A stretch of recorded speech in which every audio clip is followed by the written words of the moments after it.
segunda-feira à tarde. E ele já começa assim. Eu estava voltando da escola, encontrei logo a Rosália. Lembram quem é a Rosália?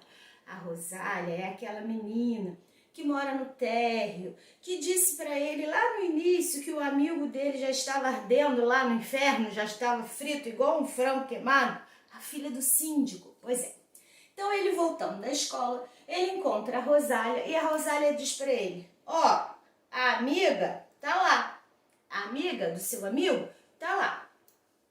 E o Cláudio vai explicar pra gente que a amiga é a dona Clarice e que lá é o apartamento de cima, o apartamento do seu amigo.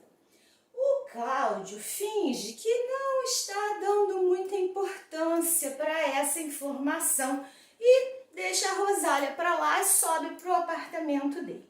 Só que o coraçãozinho dele está aos pulos, porque ele precisa falar com Dona Clarice. Ele tem um assunto urgentíssimo para falar com Dona Clarice. Ele precisa esclarecer aquele dilema que está martelando na cabecinha dele. Vocês lembram qual é? Por que a Dona Clarice não falou a verdade para ele? Por que a Dona Clarice não disse que o amigo havia se matado? Ele não se conforma e ele quer esclarecer isso. Decide que vai subir o apartamento. Quando ele está indo para o elevador, ele começa a pensar: o que eu vou dizer? Como é que eu vou falar? Como que eu vou falar com a Dona Clarice? Só que não dá tempo de pensar muito, porque o elevador chega rapidinho. E ele não queria deixar o elevador esperando, entrou, subiu. Já está lá na porta do amigo, do apartamento do amigo. E ele, na hora que tocou a campainha, Dona Clarice abriu a porta, o relógio tocou e ele ficou olhando para Dona Clarice sem saber o que fazer. Olhou, espiou o apartamento, viu todos os lugares ali, da porta onde o seu amigo costumava sentar, onde eles costumavam jogar gamão, e ele fica ali sem ação. A Dona Clarice parada na porta e ele do lado de fora sem entrar. Naquele momento, o relógio dá uma badalada. E essa badalada é uma badalada só, uma batida só, porque ele diz que é uma meia hora. Essa batida acende nele uma esperança. Por alguns instantes ele pensa assim: o relógio bateu. É como se o coração do meu amigo tivesse batido. Então ele está vivo. E isso anima Cláudio. Mas ao mesmo tempo ele lembra que viu o corpo do amigo passando pelo corredor do prédio. E aquilo o deixa muito triste. E ele acaba dizendo que a batida do relógio ficou batendo dentro dele de um jeito tão vermelho, de um jeito tão difícil de entender, que ele até esqueceu por alguns instantes o que ele havia ido fazer ali. Até que Dona Clarice, num vestido cor de saudade fortíssima, e aí a gente descobre qual é a cor, né? Tema do capítulo. O vestido cor de saudade de Dona Clarice está chamando a atenção dele ali na porta. E ele olha para o vestido, do vestido ele olha para a sala, da sala ele olha para o relógio, do relógio ele olha para a cadeira onde o amigo costumava sentar, e Dona Clarice ali com aquele vestido cor de saudade fortíssima. Pergunta para ele: você não quer entrar? Afinal de contas, gente, ele tinha ido lá, né? Tocou a campainha, ela abriu e eles estão lá naquela conversa meio sem sentido, meio sem conversa, e eles estão lá na beira da porta. Ela pergunta: você não quer entrar? E ele responde abruptamente, intempestivamente, nada daquilo que ele havia ensaiado. Ele diz assim: não, eu só queria saber por que você mentiu para mim. E ela leva um susto no primeiro momento com aquela resposta tão incisiva, né? E ela diz: não, vamos entrar, entra um pouquinho, vamos conversar. E o Cláudio, firme, diz assim: vou entrar só um pouquinho, porque eu só vim aqui para saber por que você mentiu para mim. E ela não responde, fica aquele silêncio, ela vai andando, fica até perto da janela, olhando lá para baixo, e ele começa a pensar, igual meu amigo, quando ficava pensando e não falava nada. E ele pergunta de novo, né, por que você mentiu para mim?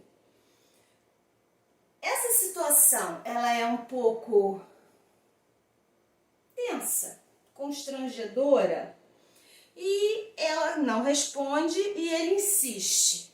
Você mentiu para mim porque eu sou criança? Você não fala de assuntos sérios com criança? Você não quer falar comigo de suicídio? E aí, gente, a temática é explícita, né? Ele quer que ela explique se o amigo se matou de verdade, se foi morte acidental, o que aconteceu. O Cláudio está ali ansioso por respostas. E a dona Clarice começa a dizer, não, eu falo sim, eu falo de temas sérios com todo mundo. Aliás, eu tenho um filho da sua idade. E o Cláudio pergunta na mesma hora, e você falou para ele que o seu amigo se suicidou? Aí a dona Clarice responde dizendo assim, sim, eu falei. E ele fica mais triste ainda, né? Por que ela falou para o filho, que nem era amigo do pintor, e não falou para ele, Cláudio, que era o amigo do pintor?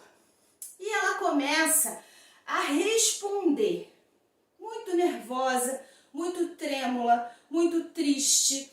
E ele insiste e fala assim, você não falou para mim que ele se matou para que eu também não ficasse pensando que foi por sua causa. Nesse momento, dona Clarice estranha. Fala assim, como é que é? Para eu também não ficar pensando, mas já tem alguém pensando que isso aconteceu? E o Cláudio diz para ela, todo mundo já sabe. Todo mundo aqui já sabe que ele se matou e todo mundo acha que foi por sua causa. E ele se lembra, nesse momento, daquela conversa com o síndico. Lembra que o síndico foi visitar os pais dele e nesse momento que ele ouviu a conversa sobre o suicídio? E ela começa a esclarecer para ele. Ela diz assim, eu não sei, Cláudio, eu não sei por que ele fez isso.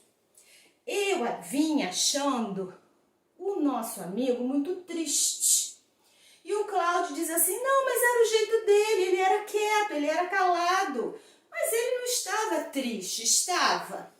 E ela diz, eu vim achando o nosso amigo triste. Cheguei a conversar com ele e ele me falou várias vezes que estava triste porque não conseguia pintar do jeito que ele gostaria. Porque ele não conseguia expressar nas telas o sentimento real que havia dentro dele. E o Cláudio ouvindo atentamente. E a dona Clarice começa a falar. É um momento revelador, é um capítulo muito interessante. E ela diz assim, vamos acompanhar. Ele queria que eu deixasse a minha família para casar com ele, mas eu andava sem coragem. E a gente então combinou de esperar. Eu penso nisso tudo, mas continuo sem saber por que ele fez isso. Nessa hora eu achei que ela ia chorar, mas ela falou, a gente era assim, juntou 2 dedos. Na última vez que eu estive com ele, a gente combinou uma porção de coisas. Um filme que ia ver, um passeio que ia fazer. Combinou de ficar sempre assim. Mostrou de novo os 2 dedos juntos e eu vi que a mão dela estava tremendo. A fala também. Saía toda tremida e cada vez mais baixo. Quando eu voltei, ele tinha se matado. Na carta que ele me deixou, ele só pintou um buquê de flor, margarida e cravo, que ele sabia que eu gostava. E embaixo, em vez de uma explicação, só tinha um pedido de desculpa. Uma coisa tão esquisita, tão curtinha, só assim, desculpa, sim? Mais nada. Voltou para a janela e ficou de costas para mim. E a dona Clarice continua dizendo para o Cláudio assim, eu não sei, Cláudio, eu não sei por que ele fez isso. E o Cláudio diz, mas foi só isso que ele escreveu na carta? Só um desenho de margarida e cravo e desculpa assim? A gente é que tem que descobrir o que aconteceu? E a dona Clarice responde e termina o capítulo assim. Cláudio, e veio para perto de mim. Eu sei como você gostava dele. Quando a gente gosta assim, é muito difícil viver com uma lembrança que a gente não entende, que nem eu estou vivendo agora. Foi por isso que naquele dia eu menti. Achei que a minha mentira podia colar e que cada vez que você lembrasse dele, não ia ter que perguntar por quê, por quê, por quê, que nem eu estou sempre perguntando. A gente se beijou e eu vim-me embora. E assim acaba o capítulo 8. É um capítulo de muita emoção, né? Um capítulo denso, em que existe a conversa e a revelação, que na verdade não explica o motivo da morte do amigo, mas explica o motivo de a dona Clarice ter mentido para o Cláudio. O que ela queria? Ela queria poupar o menino. Só que a verdade é sempre a melhor solução, né, gente? Então, de uma maneira ou de outra, ele acabou descobrindo que a causa da morte havia sido suicídio. E na cabecinha dele, ele quer encontrar uma razão, ele quer encontrar um motivo para aplacar um pouco o seu sofrimento. E ele não consegue essa resposta, mas a conversa com Dona Clarice o acalentou um pouco. E eles se beijam e o capítulo termina com o Cláudio voltando para o apartamento dele. Então, segunda-feira à tarde, é o 8º capítulo, é o penúltimo. Nós temos a cor de saudade em destaque, que não sabemos qual é, mas é a cor do vestido da Dona Clarice. E acontece uma conversa franca com Clarice sobre o suicídio. O combinado de esperar, né? Tudo que ela havia combinado com o pintor, que não aconteceu. A carta, que na verdade não revela nada daquilo que o Cláudio esperava. Tem apenas um desenho de margarida e cravo e o pedido de desculpa. E a Dona Clarice revelando que mentiu para Cláudio para que ele não ficasse pensando por quê, por quê, por quê. E assim acaba o penúltimo capítulo.